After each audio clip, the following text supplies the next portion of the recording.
Hello, what is up guys?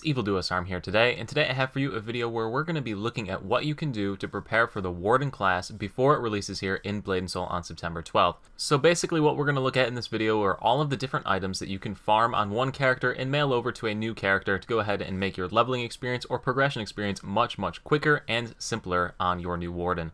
And just quickly before we start, if you are new to Blade & Soul, returning to Blade & Soul, or just want to have more informational videos on Blade & Soul, please strongly consider subscribing to the channel. It means a lot to me.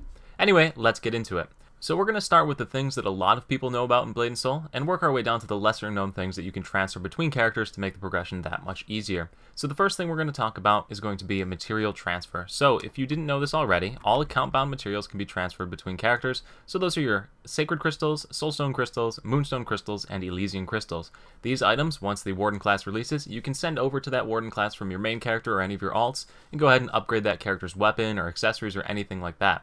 So the big one that you're going to want to upgrade as far as materials goes is going to be the weapon that you get from the story. So to go ahead and upgrade your weapon from Baleful or Seraph Stage 1 up to Raven 3, which is basically your main PvE weapon, you're going to need 485 Sacred Crystals, 675 Soulstone Crystals, 182 Moonstone Crystals, and 121 Elysian Crystals. So those are a lot of materials that you can go ahead and farm up now by running dungeons on your main character, get them saved up, and send them over to the Warden. This is especially useful if you plan on maining the Warden. It will give you a huge upgrade to your weapon very quickly. These numbers are updated for the patch, so these are the cost reduction numbers. These are what you're going to need to go to those tiers. So yeah, additionally, all of these items can be used to upgrade accessories or a whole bunch of different things in the game, so you're going to need to farm up a bunch of these, so why not get it out of the way now, so you don't have to do it on your weaker character. You can do it on the stronger character that you have, your main. So the next thing we're going to talk about are going to be legendary accessories. Legendary accessories can be purchased from the merchant Junsori over here in Desari Palace Gardens, or in Zaiwe's capital city. Over here, if you switch to the legendary tab, you'll see all the accessories can be purchased for Draken Cores or Helion Cores. Draken Cores and Helion Cores can both be farmed on an alt and mailed to a character because they are bound to account. So if you wanted to run the dungeons over and over and farm Draken Cores or Helion Cores, or run the Dead Refuse to Die quest on an alt and save those Draken Cores, you could mail them over to the new character, your new Warden, when you go ahead and create it, and get these accessories immediately. There's no achievement requirement. As soon as you hit level 55 and can head over to these merchants, you can go ahead and purchase these accessories. A huge boost to your character. It will save you a bunch of time farming, because you can typically farm these dungeons faster on a main character than you could on a fresh character, plus you'll have an easier time getting into parties since you'll be a higher geared player.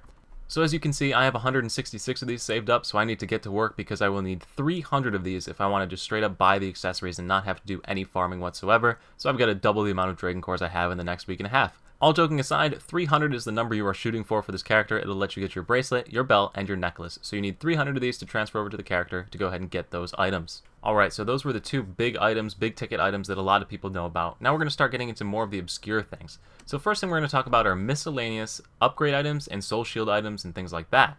So as far as soul shield items go, you can actually get these soul shield primers. You can go and purchase them off the marketplace or craft them and send them over to the Warden class as soon as it goes live. This will let you boost your character's critical hit rate by about 10%, which is a huge boost to your DPS of your character. It's a really nice thing you can do. Next thing we're going to talk about are going to be the Hive Queen Wings and Raven Feathers. These are both going to become bound to account items after the patch, so you'll be able to trade these items over to the Warden class and purchase your soul shield that much faster. So for example, the Raven Feathers can be used to purchase all of your soul shield pieces from Skybreak Spire. All you have to do is clear boss 2 of Skybreak Spire. So just find yourself into a nice little raid party, get that 2 boss clear, and go ahead and purchase all of your Raven soul shield pieces. Super simple. Hive Queen Wings, a little bit more difficult, but the same idea. You'll need to clear some of the bosses, and then you can go ahead and purchase all of your soul shield pieces after that. Additional miscellaneous upgrade materials that are bound to account that you can transfer over are going to be Raven King Souls for upgrading your Raven weapon, Divine Greystones that you can use to get your Fused Soul Badge, Naryu Tablets, which are actually kind of difficult to farm as a newer player since they don't drop as often from lower level dungeons now.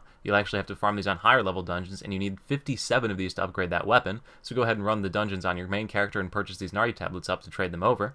And finally, Bravery Coins. Bravery Coins can be farmed in PvP. You can do that on your higher geared character a lot easier than you could on a lower geared character. Additionally, you'll get these from Daily Dash and other things, so make sure you stockpile these up so you can mail them over to the character. These are used to purchase your Hong Wound skills, so you'll definitely want to be picking these up. So next up on our list of things that we can go ahead and get out of the way for our Warden class is going to be the Soul Badge. So these Soul Badge chests that you can purchase with these solar energies that you get for completing the daily challenge are actually bound to account. So you can purchase this box and mail it over to your Warden class. I'm sure a large number of players already have a whole bunch of these solar energies saved up anyway, so you can go ahead and just purchase this item, send it over to the Warden, and get that instant power boost for that character. Additionally, if you can buy 2 of these in combination with the Divine Greystones and material farming, you can go ahead and get your fused badge immediately.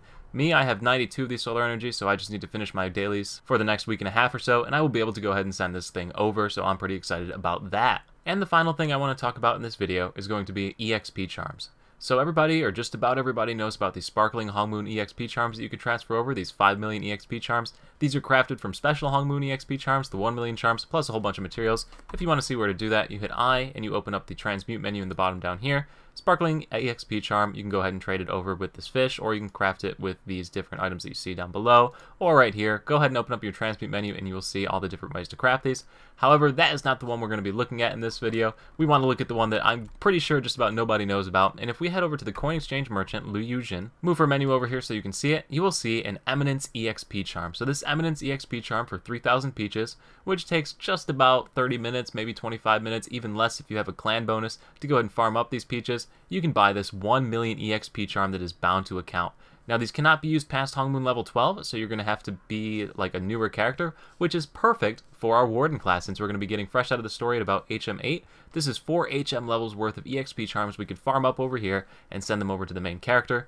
1 million EXP for about 30 minutes or 25 minutes worth of work is fantastic trade-off as far as EXP goes in this game. You're not going to be gaining any gear or progression, but if you already have just about everything you need or don't want to farm any more other items, this is a great way to spend your time to get these EXP Charms. So just so you know that they're real and that you can actually trade these and I'm not lying to you, go ahead and purchase these for 3,000 peaches. Head over to the trade merchant guy over here, open up the mail, bring it over. We'll send it over to everybody's favorite alt of mine, Jonga Jabali. Click on the EXP Charm and send it 18 copper, sent. So just like that, you can send these EXP Charms over to your alternate characters or your main character that you're trying to gear here, the Warden, for this video.